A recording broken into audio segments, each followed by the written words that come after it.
청취자 여러분 안녕하십니까. 장경태 더불어민주당 의원의 발언이 논란을 빚고 있습니다. 자, 동남아 순방에 동행한 김건희 여사의 심장병 어린이집 방문을 두고 빈곤 포르노 화보 촬영이었다라고 말한 것인데요. 국민의힘은 장경태 의원을 국회 윤리특별위원회에 제소한다고 밝혔습니다. 민주당은 윤석열 대통령의 순방을 두고도 성과는 없고 또 김건희 여사의 사진만 남았다라고 혹평하고 있는데요. 잠시 후 최재성 청와대 전 정무수석과 얘기 나눠보겠습니다. 오늘 이재명 대표의 최측근이죠. 정진상 정무조정실장이 검찰에 소환돼 이 시간 조사를 받고 있습니다. 더불어민주당에서 어떻게 바라보고 있는지 황운하 더불어민주당 의원과 인터뷰 나눠보겠습니다. 11월 15일 화요일 이주연의 뉴스 정면 승부 바로 시작하겠습니다.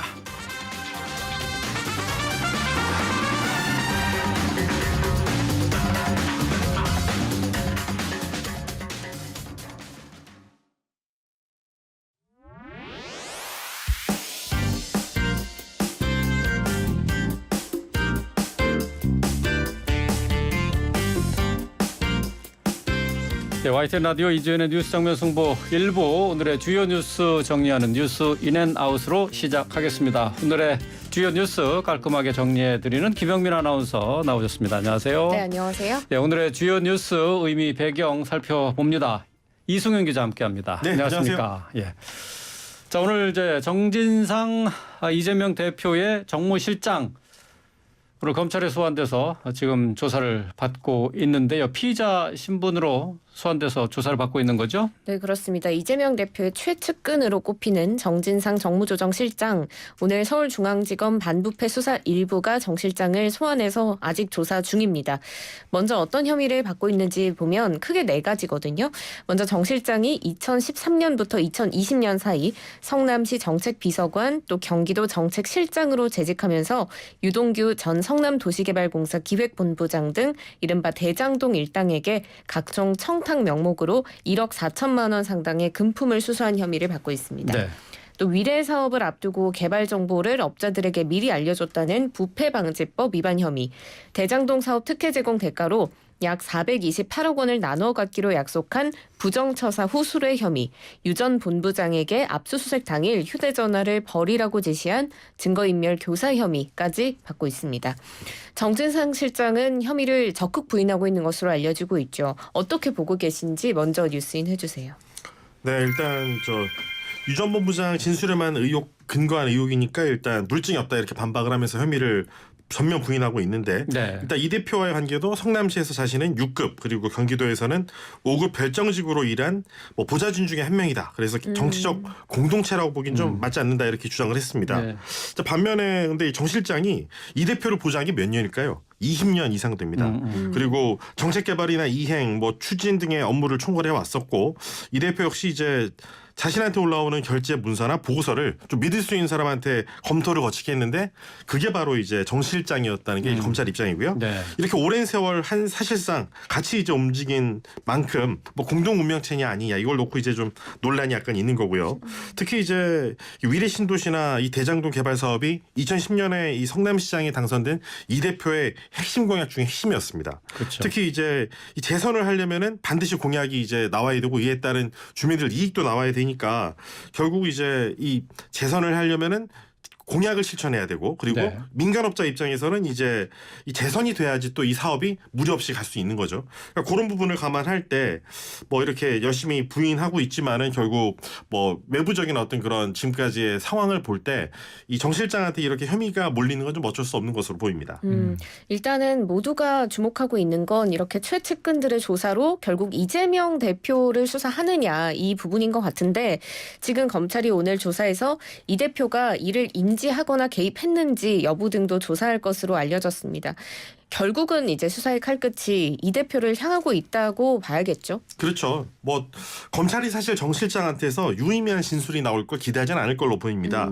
일단 소명 기회를 줬다 이런 부분에 아마 좀 초점을 둘 것 같고요. 네. 진술 태도나 이런 게 굉장히 비협조적이면은 오히려 이제 구속영장을 청구해서 확실하게 이제 인신 구속을 해놓고 이제 조사를 할 것 같고요. 한두 차례 정도 조사를 해서 어느 정도 이제 정황이 좀 더 파악되면 아마 이제 이 대표 대해서도 아마 조사를 앞으로 이제 추진할 하게 되지 않을까 생각이 드는데요. 일단은 뭐 지금까지는 이제 이들 측근이 취한 이득과 이제 이 대표와의 어떤 연결고리를 찾아서 어떻게든 이제 이 부분에 그 최종 결정권자는 결국은 저 이 대표였다는 부분을 아마 밝히려고 검찰은 노력할 겁니다. 일단 두 가지가 큰 문제거든요. 네. 화천대유가 직접 시행을 맡았던 아파트 단지의 용적률이 원래 180%였는데 195%로 상향됐습니다. 네. 그리고 굉장히 호재성 정보가 바로 이제 서판교 터널이었는데 이 개발 계획이 하필이면 사업자 선정 이후에 고시된 배경. 그럼 도대체 이게 오비라고 된 거냐 아니면 실제 좀 이들과의 어떤 이속이 맞아서 그런 거냐. 이 부분이 이제 검찰이 앞으로 밝혀내고 그리고 검찰이 이제 이 부분에서 이 대표가 어느 정도까지 관여했느냐. 요게 아마 이제 앞으로 검찰 수사의 향방을 좌지우지하게 되지 않을까 생각됩니다. 네.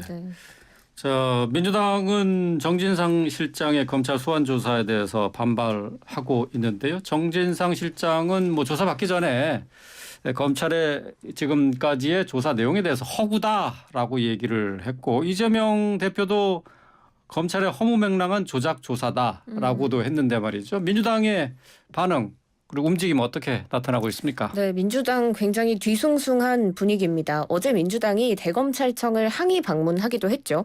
박찬대 민주당 검찰 독재 정치 탄압 대책위 공동위원장은 지금 검찰은 수사를 하고 있는 게 아니라 정치를 하고 있는 것이다 라면서 언론 플레이를 통해서 수사를 진행하면 안 된다고 강하게 반발했습니다.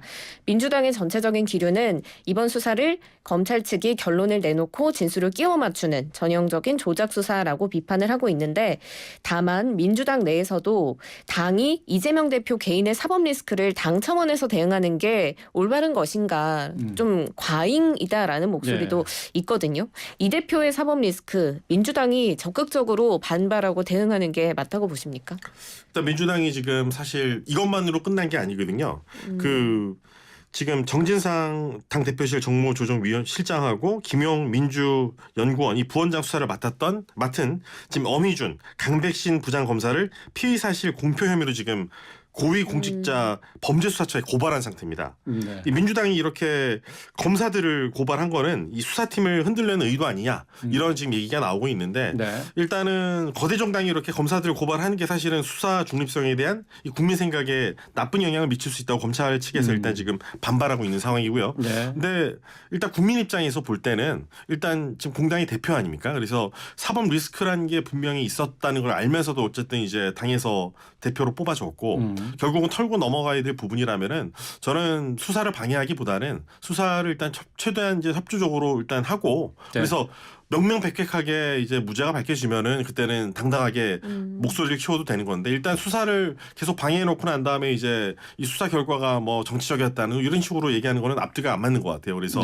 저는 일단 비이재명계에서 하는 얘기도 분명히 들어볼 필요가 있다고 생각을 합니다. 일단 당 자체에서 이것을 개인의 어떤 대표의 어떤 비리를 그냥 일단 먼저 수사도 제대로 못하게 막는 것이 과연 옳은 것인지 그 부분에 대해서는 좀 분명히 그 국민 여론이 어떻게 되는지 좀 살펴보면서 좀 움직여야 되지 않을까 생각이 듭니다. 네, 검찰의 이재명 수사 리스크와 관련해서 지금 뭐 검찰의 민주당에서는 정치 탄압이다라고 이렇게 규정을 하고 있는데요. 지금 검찰의 수사와 관련해서 민주당의 입장은 어떤지 잠시 뒤에 황운하 의원과 함께 얘기 나눠보도록 하겠습니다. 자, 계속해서 G20 정상회의 관련 소식 전해드리죠. 자, 어제는 미중 간의 정상회담이 있었고 오늘은 오후 6시죠. 윤석열 대통령하고 시진핑 중국 국가주석이 정상회담을 갖습니다. 네, 한중 정상회담 잠시 뒤에 예정돼 있습니다. 윤 대통령과 시 주석의 첫 정상회담이라서 더 관심이 모아지고 있는데요. 네. 앞서 윤 대통령은 당선인 신분이던 지난 3월 25일에 시 주석과 약 25분가량 전화통화는 한 바 있는데 대면에서 정상회담하는 것은 처음이고요. 또 한중 정상회담은 문재인 정부 시절인 지난 2019년 12월 23일 베이징에서 개최된 이후에 3년 만에 벌어집니다. 이번 회담은 약식 회담인 플러사이드 형식이 아니라 정식 회담으로 진행될 것으로 보이는데요. 아무래도 뭐 북한 문제, 국제 정세들이 다양하게 논의가 될 텐데 구체적으로 어떤 의제들이 논의될지 뉴스인 해주세요. 네, 일단 뭐 북한 문제가 빠질 수가 없을 겁니다. 네. 일단 지금 시주석의 3연임 체제를 갖춘 이후에 그 전후로 해서 북한이 정말 이렇게 미사일 재고 충분한가 의심이 들 정도로 하여튼 열심히 쏴댔는데 네. 일단 북핵 문제가 일단 이렇게 해결이 되지 않으면 어렵기 때문에 과연 북한이 핵을 이제 실험을 했을 때 어떻게 앞으로 할 것인가. 그 부분 기본적인 어떤 스탠스가 좀 잡힐 것 같고요.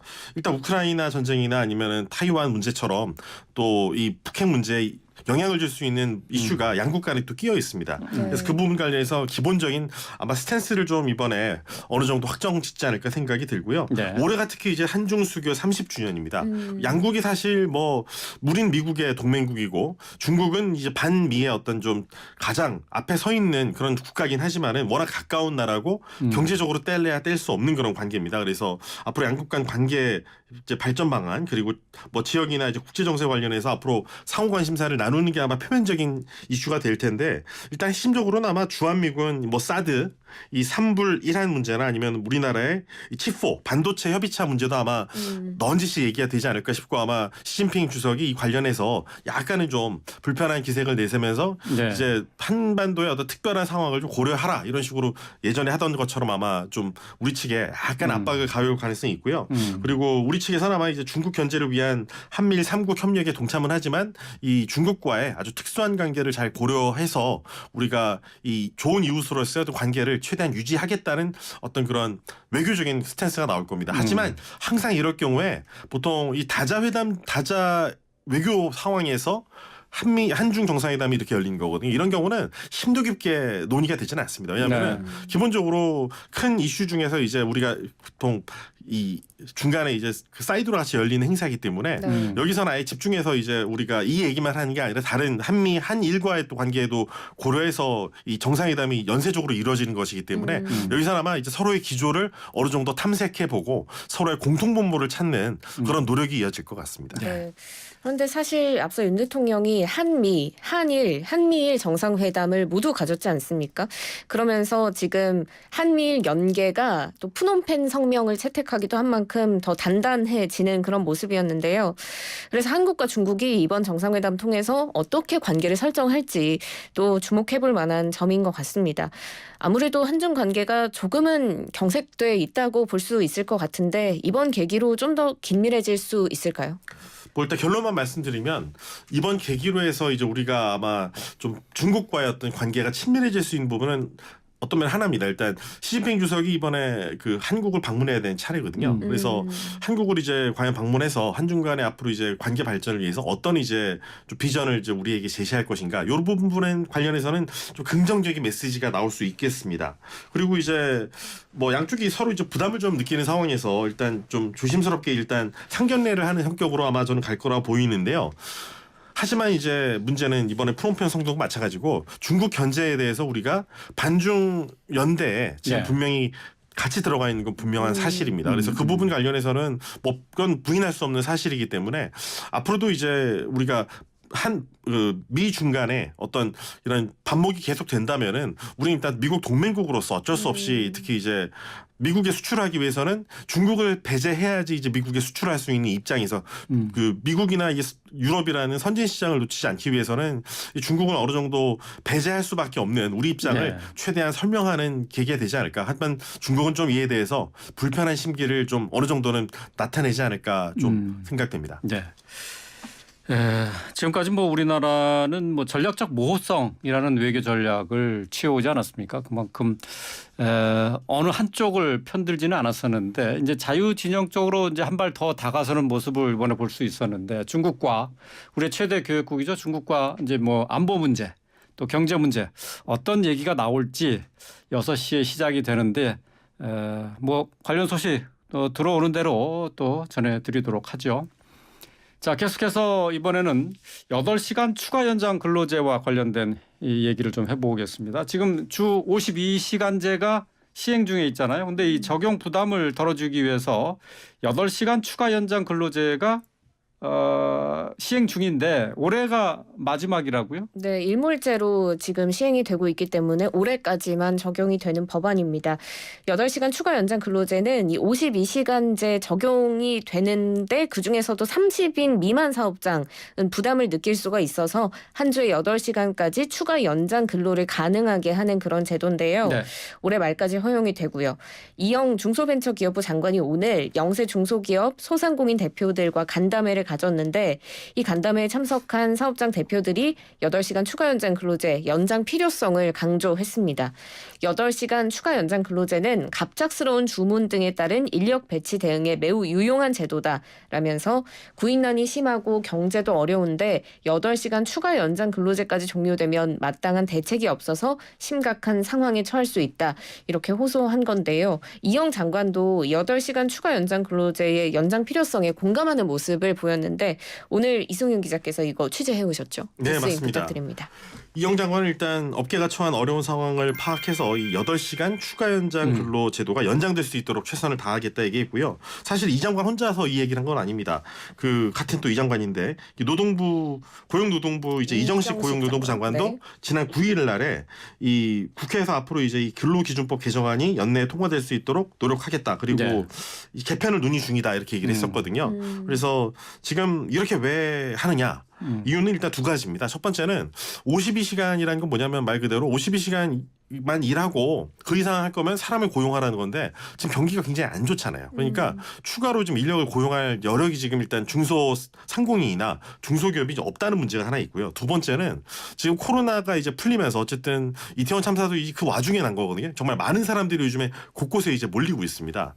그래서 소비가 좀 살아나면서 이제 특히 이제 거리두기가 해제되면서 네. 경기가 좀 살아나는 와중에 지금 이제 그걸 맞추려면은 이 8시간 추가 연장이 있어야지 일단 그 시간을 몰려드는 주문을 맞출 수 있는데 인력을 더 지금 고용하자니 일단 부담은 되고 근데 지금 일단 일몰제인데 내년까지 이렇게 계속돼 앞으로 이제 좀 다시 살아날 이 소비 경기 이런 걸 생각할 때 좀 더 소상공인들 같은 경우 지금 많이 힘들었지 않습니까? 네. 그동안 거리두기 때문에 그러니까 이 좀 모멘텀을 좀 더 이어가고 싶다는 거죠.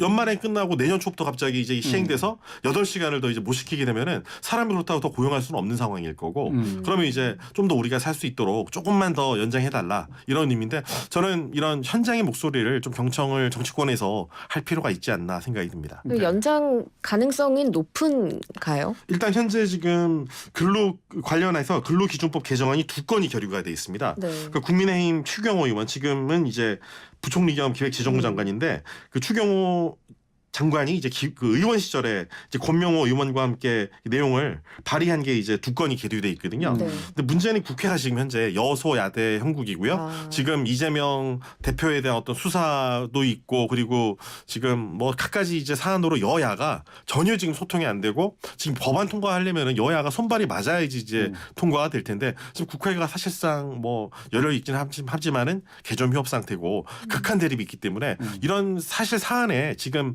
초점을 맞춰서 예산안도 심의하고 이런 법안도 심의해서 빨리빨리 넘겨야 되는데 그런 부분은 지금 등한시되고 있지 않은가 너무 정쟁 사안에 그래서 저는 좀 이런 민생에 연관돼 있는 부분들은 그래도 국회가 좀 이례적으로 좀 정쟁 사안과는 별개로 이게 정말 필요한가 필요하다면 빨리 좀 그 넘겨서 이제 그 소상공인들 중소기업들이 살 수 있도록 열어줘야 되지 않나 생각이 들고요.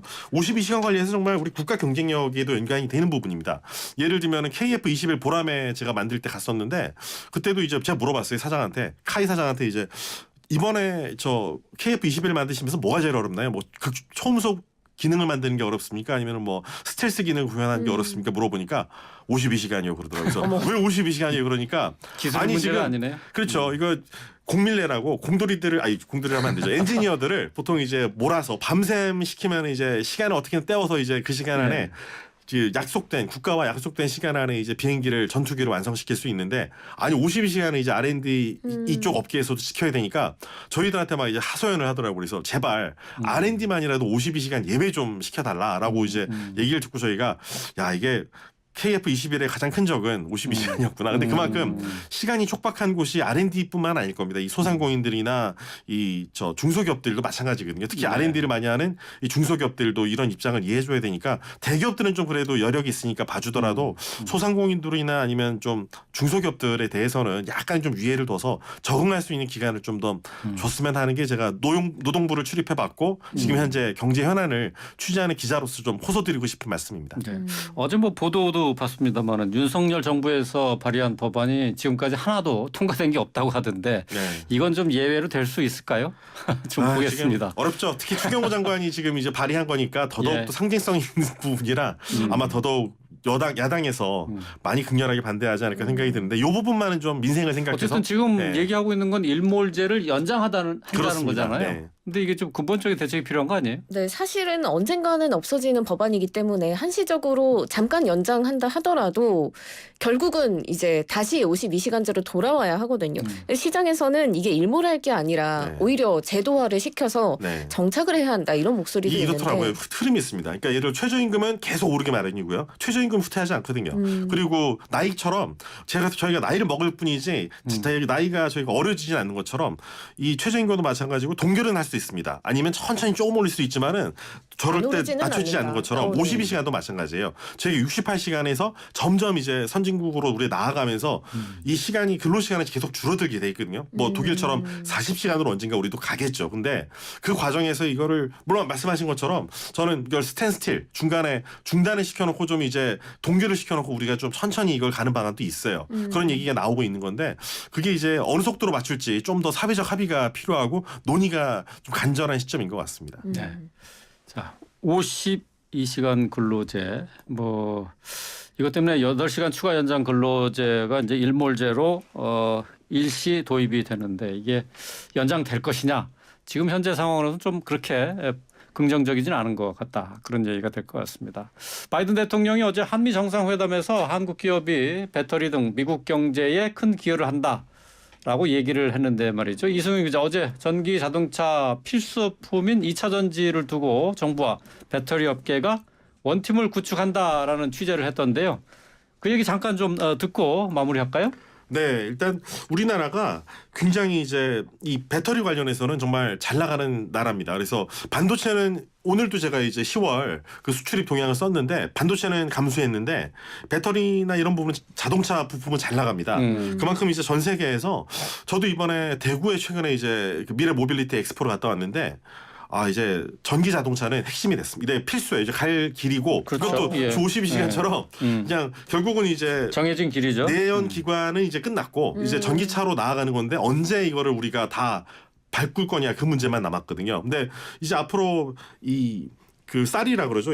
저 하얀 석유라고 부릅니다. 이 리튬을. 왜냐하면 전기 자동차를 만들려면 배터리가 필요하고 배터리를 만들려면 그 핵심이 바로 이제 리튬인데 그러니까 우리가 이제 미국의 그런 중요한 그런 서플라이어입니다. 그래서 결국은 이제 각계격파 당할 수 있거든요. 우리가 일본도 있고 사실 경쟁 업체가 많아요. 근데 우리가 지금 다행인 거는 좋은 그런 경쟁력을 갖춘 업체들 우리나라 많이 있는데 사실 지난번에 이제 SK랑 LG랑 싸우면서 1조 가까운 비용을 우리가 이제 낭비했었거든요. 그렇게 싸우지 말고 한 팀이 돼서 K 배터리 원팀이 돼서 이제 미국 시장이나 선진 시장에 진출하자 이제 우리 산업부에서 중재를 하고 나선 거죠. 그래서 같이 협약식을 맺고 이제 같이 나아가기로 했습니다. 그리고 같이 나아가야지 이제 배터리 원료가 현재 지금 의존도가 중국이 80%예요. 80%에 대한 중국 의존도를 우리가 개선하지 않으면 앞으로 미국 시장이나 또 미국을 따라갈 유럽 시장에 배터리를 자칫하면 이제 우리가 수출했을 때 보조금을 못 받을 수도 있습니다. 네. 그런 문제를 해결하기 위해서는 이제 우리가 함께 원료까지 움직여야 되죠. 제한이 되는 거죠. 그렇죠. 그래서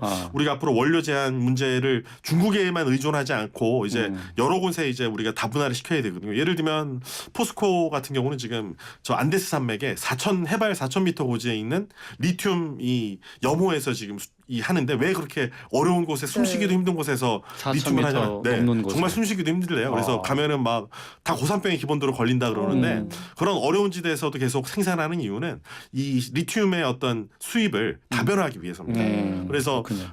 남미 같은 경우는 바로 미국에 수출해도 전혀 이 지장이 없거든요. 그런 어떤 이점 때문에 그런 건데 문제 우리가 현재 체제를 그대로 유지하면은 네. 중국에 대한 의존도가 너무 높기 때문에 자칫 우리가 한미 동맹이 있음에도 불구하고 경제적 이점은 충분히 못 누릴 수도 있습니다. 그런 부분에 대한 대비책을 위해서 뭐 이런 K 배터리 원팀이 나온 건 굉장히 긍정적인 현상이라고 생각합니다. 알겠습니다. 자, 오늘 주요 뉴스 정리했습니다. 김영민 아나운서 또 이승윤 기자 함께했습니다. 고맙습니다. 고맙습니다. 감사합니다.